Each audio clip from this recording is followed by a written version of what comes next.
Oke, ini materi tentang PPh 4 ayat 2. Karakteristik PPh pasal 4 ayat 2 atau dikenal PPh final itu, yang pertama, penghasilan yang dikenakan PPh final tidak perlu digabungkan dengan penghasilan lain yang sifatnya tidak final dalam perhitungan PPh pada SPT tahunan orang pribadi ataupun badan hukum.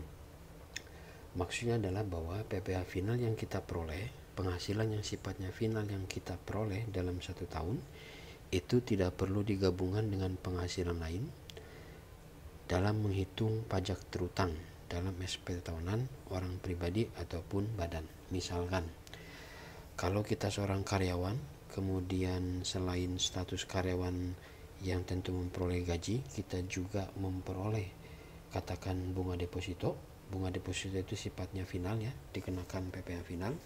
Maka di akhir tahun, di SPT tahunan, penghasilan dari bunga deposito tidak perlu ditambahkan dengan penghasilan dari gaji untuk menghitung berapa pajak terutang. Di SPT tahunan orang pribadi kita hanya dihitung kembali berapa PPh terutang atas gaji, sedangkan PPh terutang atas bunga deposito itu tidak perlu dihitung kembali karena pada saat diterima dari bank, bunga deposito tadi telah dipotong PPh bersifat final.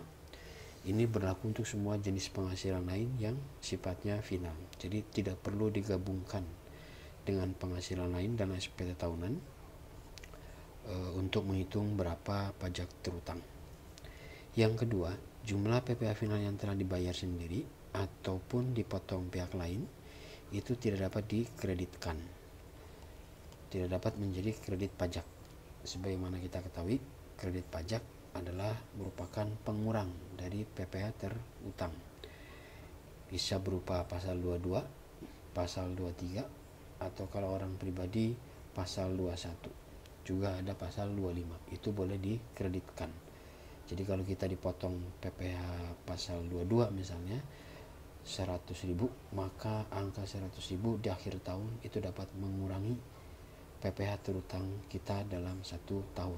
Tetapi kalau dia PPh final, itu tidak dapat dijadikan kredit pajak ya, tidak dapat dijadikan kredit pajak.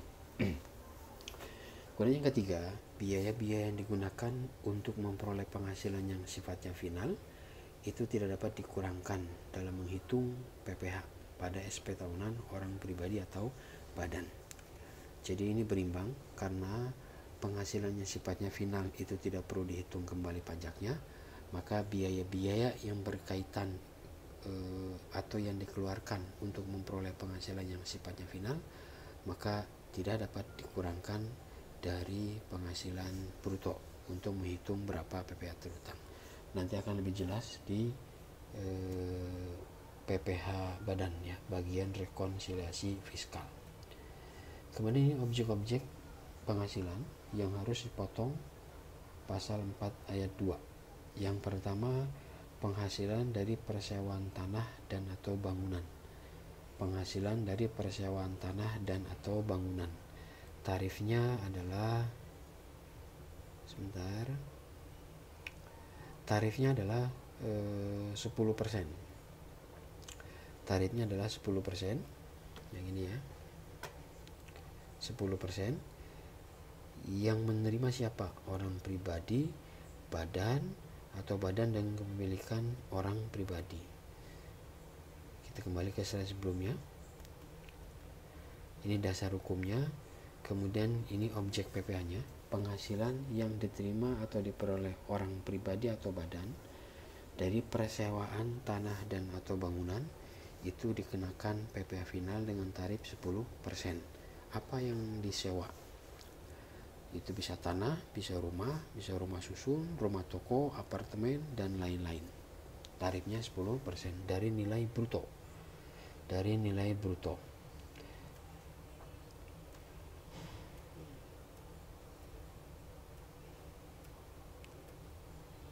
Oke, dari jumlah bruto nilai persewaan. Apa itu? Semua jumlah yang dibayarkan terutang oleh penyewa dengan nama dan dalam bentuk apapun terkait dengan sewa tanah atau bangunan, termasuk di dalamnya adalah biaya perawatan, pemeliharaan,